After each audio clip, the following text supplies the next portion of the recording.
Cancer ഇന്നൊരു മഹാരോഗമായിട്ടാണ് എല്ലാവരും കാണുന്നത്. ഡോക്ടർമാരും രോഗികളും സമൂഹവും എല്ലാം. ബിസിനസ്സുകാരുടെ ആവശ്യവും കൂടിയാണ് ആ ഒരു അവസ്ഥ ഉണ്ടാക്കുക എന്നുള്ളത്.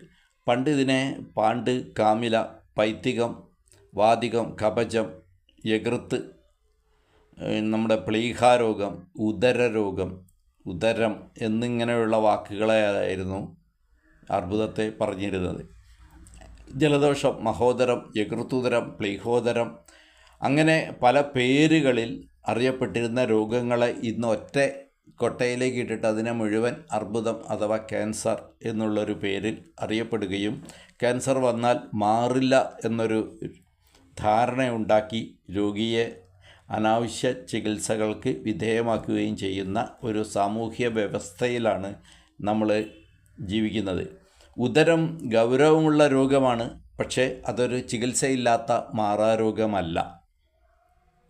ചില മുൻകരുതലുകൾ ചെയ്തു കഴിഞ്ഞാൽ ആ രോഗം ഗൗരവമാവാതെയും ആ രോഗം വരാതെയുമൊക്കെ ഇരുത്താൻ അന്നത്തെ അമ്മമാർക്ക് ഒരു സ്വാഭാവികമായ ഒരറിവുണ്ടായിരുന്നു.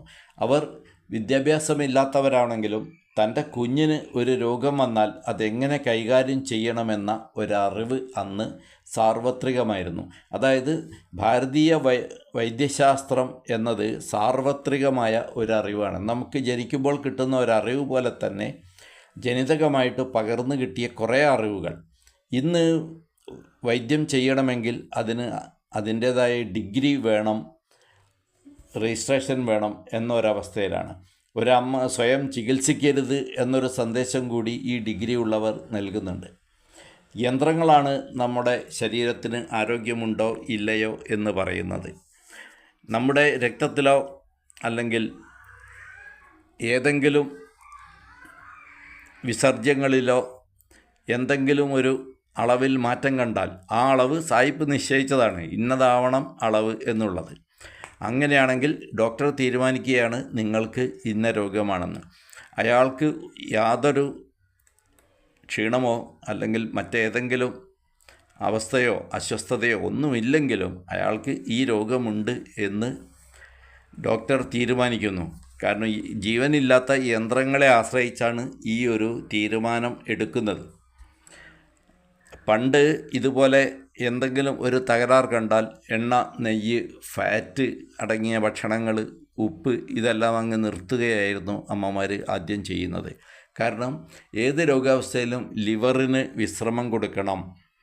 ലിവറിന് എന്തെങ്കിലും കുഴപ്പമുണ്ടായിട്ടാണ് ഏത് രോഗത്തിനും വിത്തിടുന്നത് എന്നെല്ലാമുള്ള ഒരു അറിവ് ഇങ്ങനെ ലിവറിൻ്റെ കാര്യമോ അത്തരം കാര്യങ്ങളൊന്നും അന്നത്തെ അമ്മമാർക്കറിയില്ല. പക്ഷെ ഇങ്ങനെ ചെയ്താൽ ആ അസുഖം മാറും എന്ന് അറിയാമായിരുന്നു. ലാബ് ടെസ്റ്റ് അന്ന് വീട്ടിൽ തന്നെ ചെയ്യാനുള്ള ഒരു സൗകര്യം അല്ലെങ്കിൽ ഒരു ഏർപ്പാട് അന്നുണ്ടായിരുന്നു എന്ന് പറയാം. കണ്ണിന് മഞ്ഞ നിറം കണ്ടാൽ അല്ലെങ്കിൽ മൂത്രത്തിൽ മഞ്ഞ നിറം കണ്ടാൽ രാവിലെയുള്ള മൂത്രമെടുത്ത് കുറച്ച് വറ്റിട്ട് നോക്കും. അതിന് മഞ്ഞ കണ്ടാൽ കുട്ടിക്ക് മഞ്ഞപ്പിത്തമുണ്ടെന്ന് അമ്മ തീരുമാനിക്കും. ഉടനെ ഉപ്പ് നിർത്തും. ഉപ്പിന് പകരം എല്ലാ ഭക്ഷണങ്ങളിലും മധുരം ഉപയോഗിച്ച് കുട്ടിക്ക് ആഹാരം കൊടുക്കും. അതായത് പഥ്യമറിയുന്ന അമ്മമാർ അന്നുണ്ടായിരുന്നു. ഇന്ന് പഥ്യം വൈദ്യൻ പറഞ്ഞാലും അമ്മമാർ കേൾക്കാൻ തയ്യാറല്ല. കാരണം ഓരോ ആളുകൾക്കും പ്രത്യേകം ഭക്ഷണമുണ്ടാക്കുക എന്നത് ഇന്നത്തെ അമ്മമാർക്ക് സങ്കല്പിക്കാവുന്ന കാര്യമല്ല. അതായത് അമ്മ എന്ന വർഗം, യഥാർത്ഥത്തിലുള്ള അമ്മ എന്ന വർഗം നശിച്ചു പോയിട്ടുണ്ട്. അതുതന്നെയാണ് നമ്മുടെ ആരോഗ്യം തകരാനുള്ള കാരണം. വംശനാശം സംഭവിച്ച ആ അമ്മമാരെ തിരിച്ചു കൊണ്ടുവന്നാൽ നമ്മുടെ തലമുറയുടെ ആരോഗ്യം നമുക്ക് സംരക്ഷിക്കാൻ കഴിയും. അമ്മയുടെ സൗകര്യത്തിനനുസരിച്ച് കുട്ടിയുടെ അവയവങ്ങൾ അനുസരിക്കണം, പ്രവർത്തിക്കണം എന്ന് വാശി പിടിക്കുന്ന ഒരു മനോഭാവത്തിലേക്ക് നമ്മുടെ അമ്മമാർ മാറിയിരിക്കുന്നു. പഥ്യം പറയുന്നവരെ ഇഷ്ടമല്ല. പഴയ അമ്മമാരാണെങ്കിൽ പഥ്യം അങ്ങോട്ട് ചോദിക്കും, എന്തെല്ലാം കഴിക്കാം, എന്തെല്ലാം കഴിക്കാൻ പാടില്ല എന്ന്. ഭിഷഗ്വരൻ കൊടുക്കാൻ പാടില്ലാത്ത ഒരു മരുന്നാണ് കൊടുത്തത് എന്ന് ചോദിച്ചാൽ അമ്മമാരത് ചോദ്യം ചെയ്യും, ഈ മരുന്ന് കൊടുക്കാമോ വൈദ്യരെ ഇതിൽ ഇന്നതില്ലേ, അതുകൊണ്ട് അത് ദോഷമാവില്ലേ, അപ്പോൾ ഭിക്ഷകരനും അത് ഓർമ്മ വരും, ശരിയാണ്, അത് ഇപ്പോൾ കൊടുക്കണ്ട, രോഗം മാറിയ ശേഷം കൊടുത്താൽ മതി എന്ന് വൈദ്യനും രോഗിയും തമ്മിൽ ഒരു പരസ്പര ധാരണ കൂടി അന്നത്തെ കാലത്ത് ഉണ്ടായിരുന്നു. അങ്ങനെ രോഗിയുടെ ബന്ധുവിനും അറിവുണ്ടാകുന്നത് ഇന്നത്തെ ഡോക്ടർമാർക്ക് ഇഷ്ടമല്ല എന്നുള്ള ഒരു കാര്യം കൂടിയുണ്ട്. അങ്ങനെയാണെങ്കിൽ പിന്നെ നിങ്ങൾ ചികിത്സിച്ചാൽ പോരെ, നിങ്ങൾ ചെയ്തോളൂ, ഇവിടെ വരണോ എന്ന് ചോദിക്കുന്ന ഡോക്ടർമാരുടെ എണ്ണം, അതായത് അഹങ്കാരമുള്ള ഡോക്ടർമാരുടെ എണ്ണം വർദ്ധിച്ചു വരികയാണ്. അഥവാ ഒരു രോഗിക്ക് അങ്ങനെ ഒരു ഡോക്ടറോട് ചോദിക്കണമെങ്കിൽ ആദ്യം ഒരു ക്ഷമയൊക്കെ പറഞ്ഞ് ആണ് അത്തരം ചോദ്യങ്ങൾ രോഗി ചോദിക്കേണ്ടി വരുന്നത്.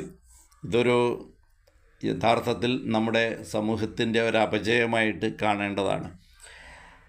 മാത്രമല്ല രോഗിക്കും അത് ഇഷ്ടമല്ല എന്നുള്ളതാണ്. അടുത്ത കാലത്ത് ഒരു പ്രായമുള്ള വ്യക്തിയും അദ്ദേഹത്തിൻ്റെ മകനും മരുമകളും കൂടി ഡോക്ടറെ അടുത്ത് പോവുകയുണ്ടായി. തലേ ദിവസം ഹോട്ടലിൽ നിന്ന് ആഹാരം കഴിച്ചിരുന്നു. അന്ന് രാത്രി മുഴുവൻ ഛർദ്ദിച്ചു. അടുത്ത ദിവസം വല്ലാത്ത ക്ഷീണം വന്നു. അങ്ങനെ ഉള്ള ഒരു അസ്വസ്ഥത വന്നപ്പോഴാണ് ഡോക്ടറെ കണ്ടത്. ഡോക്ടർ മഞ്ഞപ്പിത്തമാണ് ആയിരിക്കാം, നമുക്ക് ബ്ലഡും യൂറിനും എല്ലാം നോക്കാം എന്നൊരു നിർദ്ദേശം വെച്ചു. അപ്പോൾ ഈ പ്രായമായ വ്യക്തി ചോദിച്ചു, ഇത് ഭക്ഷ്യവിഷബാധയായിട്ടാണ് എനിക്ക് തോന്നുന്നത്, അങ്ങനെയൊരു സാധ്യതയുണ്ട്, ഇന്നലെ ഹോട്ടലിൽ നിന്ന് ഭക്ഷണം കഴിച്ചിരുന്നു, അങ്ങനെ സാധ്യതയില്ല, ഇത് മഞ്ഞപ്പിത്തമാവാനാണ് സാധ്യത, ഏതായാലും ബ്ലഡ് ടെസ്റ്റ് കഴിയട്ടെ എന്ന് ഡോക്ടർ സൗമ്യമായി മറുപടി പറഞ്ഞു. പക്ഷേ അച്ഛൻ്റെ ഈ ചോദ്യം മക്കൾക്ക് ഇഷ്ടപ്പെട്ടില്ല. നിങ്ങൾ ഡോക്ടറെ ചോദ്യം ചെയ്യാനാണോ വന്നത്, ഇനി മേലിൽ ഞങ്ങളുടെ കൂടെ ഡോക്ടറെ അടുത്തേക്ക് വരരുത് എന്നെല്ലാം വാണിംഗ് കൊടുക്കുന്ന രീതിയിൽ രോഗിയുടെ അറിവ് അല്ലെങ്കിൽ സാമൂഹ്യ ബന്ധങ്ങൾ, കുടുംബ ബന്ധങ്ങളൊക്കെ മാറി പറഞ്ഞു. ഈ ഉദരം വികസിക്കുമ്പോഴാണ്, അതായത് രോഗം ഗൗരവമാകുമ്പോഴാണ് അതിൽ രാക്ഷസം, പൈശാചികം, കൃമികൾ, ഭൂതങ്ങൾ, ഗ്രഹങ്ങൾ ഇവയൊക്കെ വന്നു കയറുന്നത്. ഇങ്ങനെയൊക്കെ പറയുമ്പോൾ രാക്ഷസം എന്നാൽ ഒരു തരം രോഗാണുക്കളാണ്, പൈശാചികം എന്നാൽ പിശം അജിക്കുന്ന കൃമികളാണ്, അതായത് കണ്ണുകൊണ്ട് കാണാൻ പറ്റാത്തവയാണിവ. കൃമികൾ കാണാൻ പറ്റുന്നതുമുണ്ട്, കാണാൻ പറ്റാത്തതുമുണ്ട്. ഭൂതങ്ങൾ, ഗ്രഹങ്ങൾ ഇവയെല്ലാം പണ്ട് കാലങ്ങളിൽ ഇതിനെല്ലാം ഔഷധ പുകകൾ ഉപയോഗിച്ചിരുന്നു. വീടുകളിൽ സന്ധ്യാസമയങ്ങളിൽ ഔഷധം പുകയ്ക്കുന്നത് ഇത്തരം അണുക്കളെ അകറ്റി നിർത്താനാണ്. അതുകൊണ്ട് തന്നെ ഓരോ ഔഷധങ്ങൾ പുകയ്ക്കുമ്പോഴും ഓരോ തരം രോഗാണുക്കൾ അകന്നു നിൽക്കും. മാത്രമല്ല അവ നമ്മുടെ സൗഹൃദ അണുക്കൾക്ക്, ബാക്ടീരിയകൾക്ക് യാതൊരു ദോഷവും ചെയ്യില്ല എന്നെല്ലാമുള്ള ഒരറിവിൽ നിന്നാണ് ഈ ആചാരമുണ്ടായത്. ആചാരം വന്ന് അത് ആരാധനാക്രമത്തിൻ്റെ ഭാഗമായപ്പോൾ മാത്രമാണ് അത് കൃത്യമായിട്ട് എല്ലാ വീടുകളിലും നിത്യേന പാലിക്കപ്പെട്ടിരുന്നത്. ദൈവത്തെ ഭയന്നിട്ട് ഈ ആചാരം ചെയ്യുക, അതുവഴി ആരോഗ്യം സംരക്ഷിക്കുക എന്നൊരു രീതിയിലാണ് നമ്മൾ സമൂഹം പുരോഗമിച്ചിരുന്നത്. ഔഷധ പുകകൾ ഉപയോഗിക്കുന്നതിന് പകരം ഇന്ന് കൊതുകിനെ അകറ്റി നിർത്താൻ വിഷപ്പുകയാണ് ഉപയോഗിക്കുന്നത്. ഈ വിഷം കൊതുകും കഴിക്കും, അവിടെ കിടക്കുന്ന ആളും കഴിക്കും. അങ്ങനെ കൊതുക് കൂടുതൽ വിഷമുള്ള ജീവിയായിട്ട് വരും. മാത്രമല്ല അതിനെ കൊല്ലാൻ ശ്രമിച്ചതിന് അതിനൊരു പക അതിൻ്റെ സ്വാഭാവികമായിട്ടും ഉണ്ടാകും. ഇവ രണ്ടും കൂടി ചേർന്നിട്ടാണ് നമുക്ക് ഡെങ്കി, മങ്കി, ചിക്കൻ ഗുനിയ അങ്ങനെയുള്ള പല പല പകർച്ചവ്യാധികളും ഇന്ന് വ്യാപകമായിക്കൊണ്ടിരിക്കുന്നത്. മറ്റു ജീവികളെ കൊന്ന് മനുഷ്യന് മാത്രം ജീവിക്കാം എന്നുള്ളൊരു ധാരണയിൽ ഏതെങ്കിലും ഒരു കാര്യം ചെയ്യുമ്പോൾ ആ കാര്യം നമുക്ക് കൂടി ദോഷമായി വരുന്നു എന്നുള്ളത് മനസ്സിലാക്കുക. അപ്പോൾ കൊതുകിനെ കൊല്ലാൻ ചിന്തിച്ചപ്പോൾ കൊതുകും മനുഷ്യനെ എങ്ങനെയെല്ലാം കൊല്ലാമെന്ന് ചിന്തിക്കുന്ന ഒരു രീതിയിലേക്ക് പ്രകൃതി അതിനെ രൂപാന്തരപ്പെടുത്തി.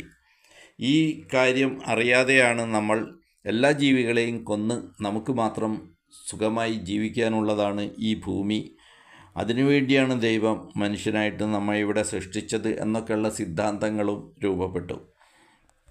അപ്പോൾ എല്ലാ ജീവികളെയും ഭൂമിയുടെ ഘടകങ്ങളായി കണ്ട് എല്ലാ ജീവികളും സൗമ്യമായി ഇവിടെ ജീവിക്കട്ടെ, കൊതുക് പോലും ഇവിടെ ജീവിക്കാൻ അർഹരാണ് എന്നുള്ളൊരു ധാരണ നമുക്കുണ്ടായിരുന്നെങ്കിൽ അവയെ പ്രതികാരത്തോടെ കൊല്ലാൻ ശ്രമിക്കുന്നതിന് പകരം എന്നെ ശല്യപ്പെടുത്താതിരിക്കാൻ അകറ്റി നിർത്തുക എന്നൊരു മനോഭാവത്തിലേക്ക് ആയിരുന്നു പണ്ടുള്ളവർ നീങ്ങിയിരുന്നത്. അതുകൊണ്ട് അവ പെരുകിയിരുന്നില്ല. അവയ്ക്ക് നമ്മെ അത്യാവശ്യത്തിന് മാത്രം നമ്മെ ആക്രമിക്കുന്ന ഒരു രീതിയിലേക്കായിരുന്നു.